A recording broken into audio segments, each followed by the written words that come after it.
Okay, so think back to, like, 1903. Right. The Wright brothers, Kitty Hawk. Exactly. But here's the thing, and it's kind of wild to think about. Humanity didn't suddenly invent a new law of physics that year to make airplanes fly. Oh, yeah. Gravity didn't just, take a day off or something. Right. And aerodynamics didn't fundamentally alter their properties either.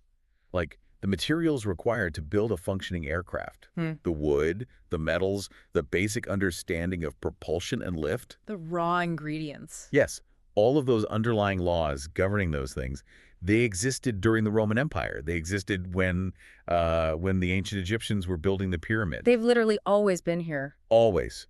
The universe didn't just hand us a new set of rules at the turn of the 20th century. So Yeah. you have to ask, why did it take us so incredibly long to actually get off the ground? That historical blind spot is just fascinating because we constantly act as if the resources we need for a breakthrough are, well, like they're somehow locked away in the future. Like we're waiting for them to be invented.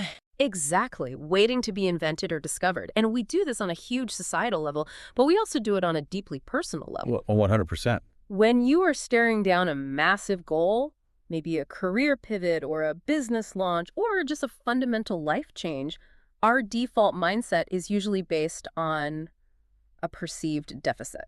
The idea that we just don't have enough right now. Right. We tell ourselves we need more money, a different network, better tools, a lucky break. We basically feel stuck in front of a locked door, just waiting for some external force to hand over a newly forged key. Well, today's deep dive is going to completely dismantle that entire deficit mindset.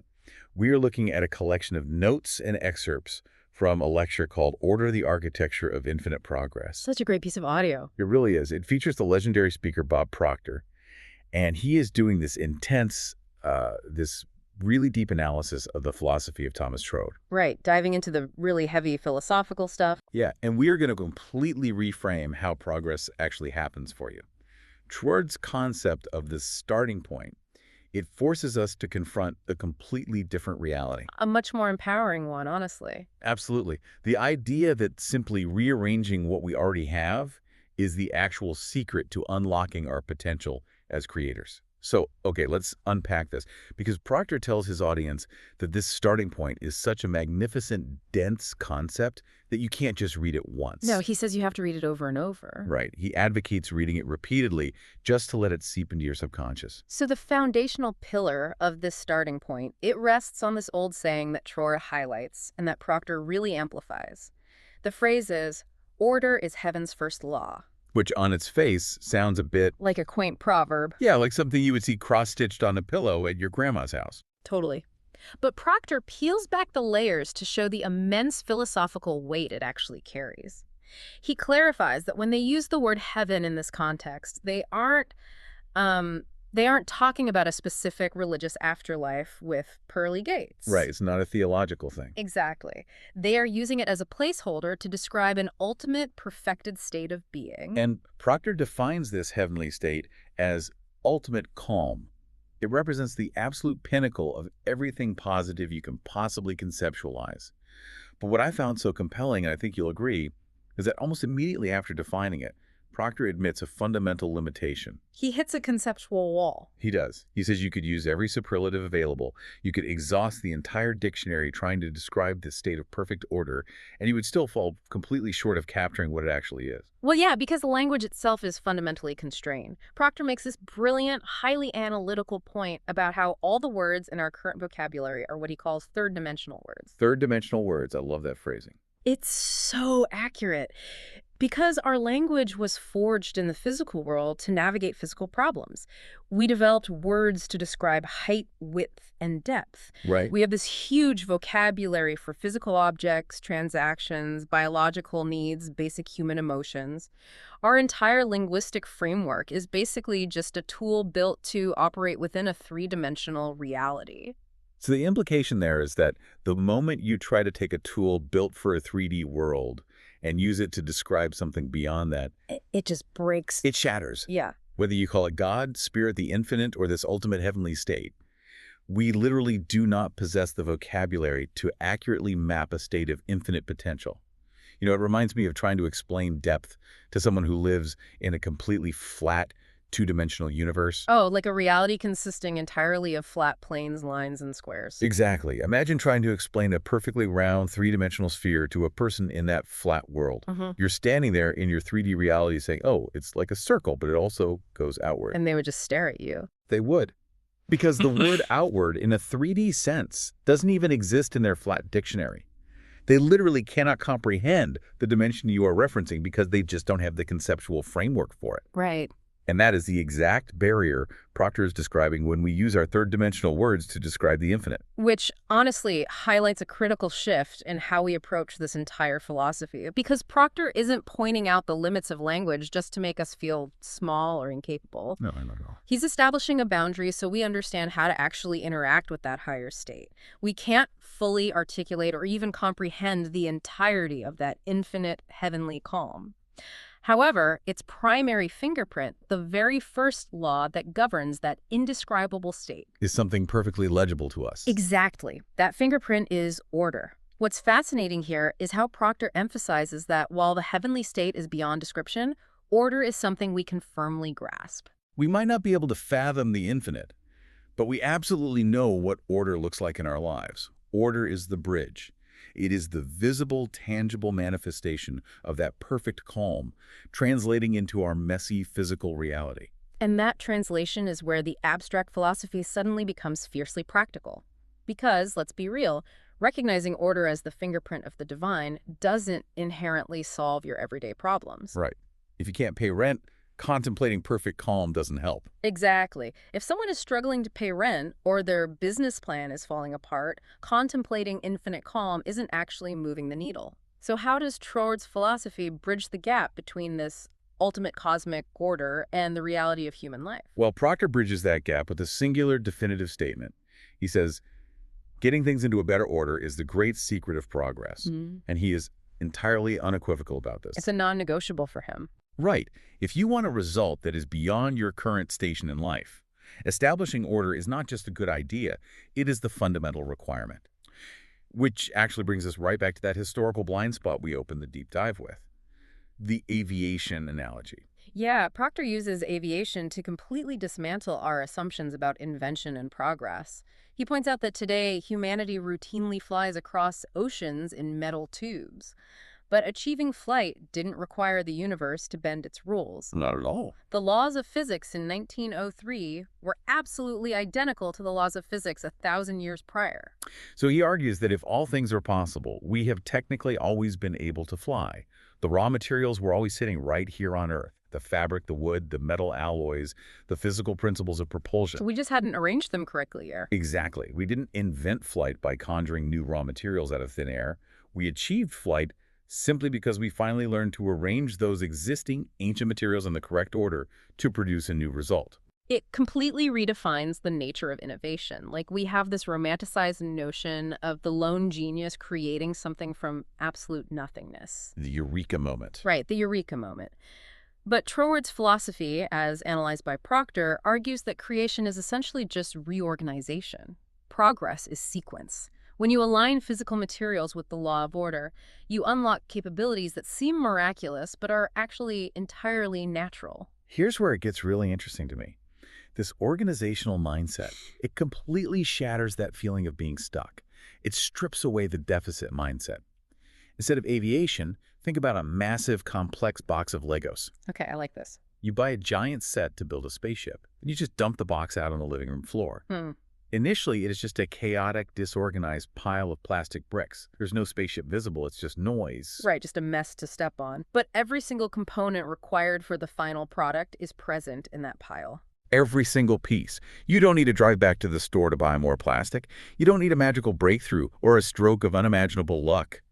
All you are lacking is the instruction manual to snap those specific pieces together in a highly specific sequence. Yes. Once the order is applied to the chaos, the spaceship emerges. Yeah.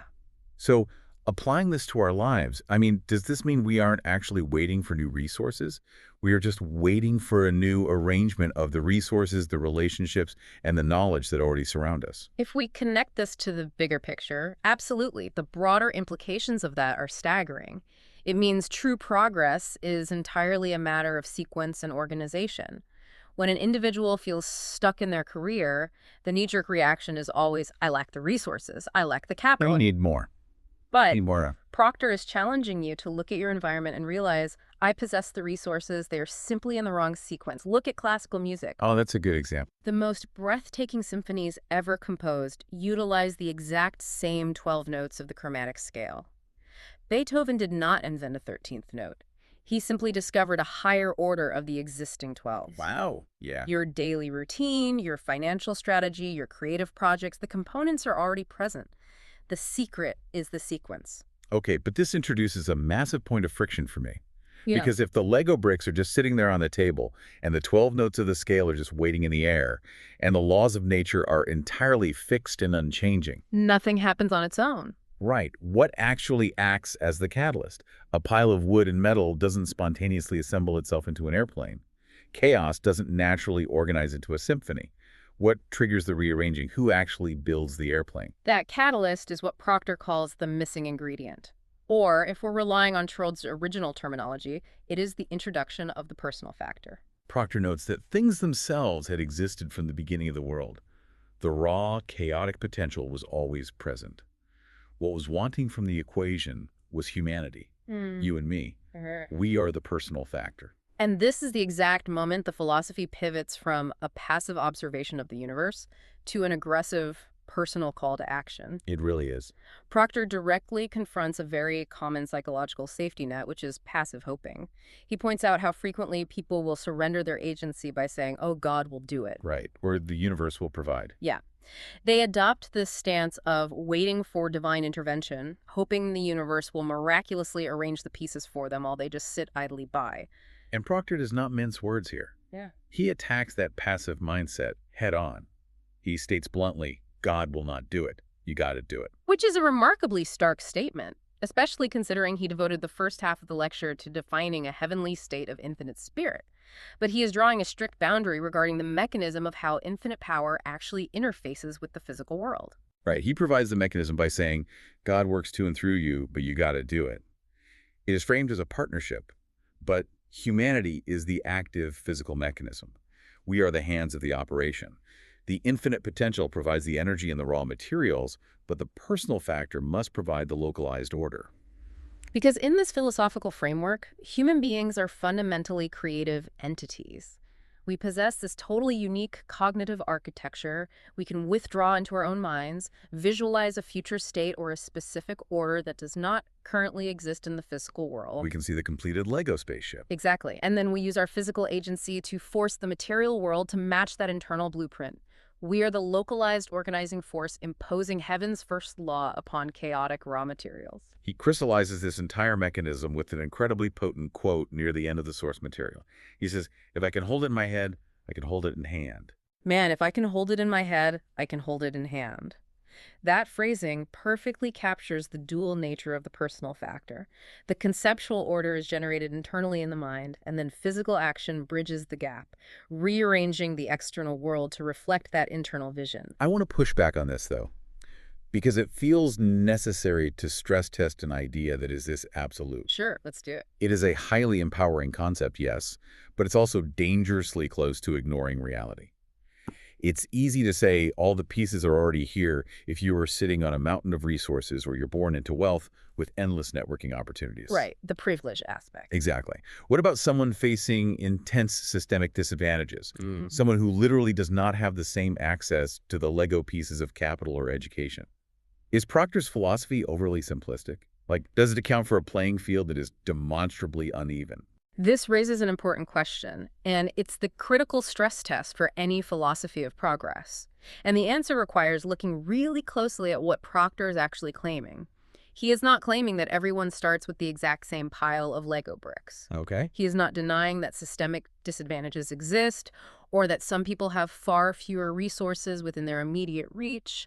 What he is arguing is that the law of order, the mechanism of progress itself, is entirely agnostic to your starting position. So the universal law doesn't change based on your zip code. Precisely. If you only have 10 bricks, you cannot build a massive spaceship today. But if you leave those 10 bricks in a disorganized pile, they remain chaotic noise. If you arrange those 10 bricks into the highest possible order available to you, You create a new structure. And that new structure gives you the leverage to acquire the 11th brick. Yes, then Yeah. the 12th. The philosophy isn't ignoring the reality of disadvantage, it is defining the singular method for climbing out of it. It demands that you apply order to whatever radius of influence you currently possess, however small that might be. Which means Proctor is removing the safety net of victimhood completely regardless of circumstance. It's a massive paradigm shift. He explicitly states that the past doesn't matter. Past failures, past trauma, past disorganization, none of it limits your biological and psychological ability to act as the personal factor in this present moment. That is why the accountability is so absolute. If you accept that progress is simply a matter of sequence, you can no longer blame a mystical lack of resources. You can't say the universe is against you. If a specific area of life is failing, it is because the elements are out of order and the personal factor, meaning you, has not yet stepped up to arrange them. It is the ultimate double-edged sword. You possess the power to create a new reality, to build the airplane, to hold the vision in your hand. But you have to be the one to actually pick up the tools. Proctor ends his thought by telling the audience to get serious because humanity is the most powerful creature on the planet. We aren't powerful because we have sharp teeth or thick armor. Right. We are powerful because we are the only creature capable of consciously wielding the law of order. The infinite potential doesn't act upon the physical world directly. It requires our active physical participation. The power is staggering, but the responsibility is entirely on our shoulders. Taking that responsibility requires a complete psychological shift. You have to stop looking at a failed project or a stalled career as a permanent identity. It is merely a temporary state of disorganization. The shift is moving from the thought, I am failing, to the analytical observation. My current arrangement of resources, time, and energy is producing an undesirable result. What is the necessary sequence to change it? So what does this all mean for you on a practical level? We've covered an immense amount of ground today. We started way up in the philosophical stratosphere, examining heaven's first law, that indescribable state of perfect, infinite order that our three-dimensional language basically fails to capture. And then we moved from the limits of our vocabulary down to the hard reality of historical innovation. Recognizing through the aviation analogy that the universe doesn't invent new laws to help us succeed. The materials and the physics are static. Progress is never about waiting for new raw materials. It is entirely about rearranging our current resources into a more effective sequence, finding the instruction manual for the pieces already on our table. And finally, we landed on the undeniable necessity of the personal factor. The realization that all the potential in the world remains totally dormant until human agency is introduced. You cannot wait for divine intervention to build your life. You have to be the localized organizing force that brings the conceptual vision from the mind into the physical hand. It's a perspective that fundamentally alters how you view a typical Monday morning. The chaos on your desk or in your inbox isn't an immovable mountain. It is just disorganized potential waiting for your personal factor. For anyone listening to this deep dive right now, I strongly encourage you to look at a specific area of friction in your own life. A stalled goal, a frustrating relationship, a business idea that won't get off the ground. Remember Proctor's insistence that your past disorganization has zero bearing on your present capacity. You have the inherent ability right in this exact moment to act as the organizing force. The resources are likely already within your radius, they just require your active sequencing. We've spent this time focused heavily on the idea of arranging the physical and mental pieces we already possess, the Lego bricks of our current reality. But consider this as you move forward. As artificial intelligence and global connectivity rapidly evolve, the sheer volume of Lego bricks, the data, the tools, the accessible knowledge, it's all multiplying exponentially every single day. It's wild to think about. It is. So if true progress is ultimately just a matter of sequence and order, what happens to human potential when we possess machines that can test a billion different sequences in a fraction of a second? As the raw materials become essentially limitless and the sequencing becomes automated, how will you choose to wield your power as the ultimate personal factor?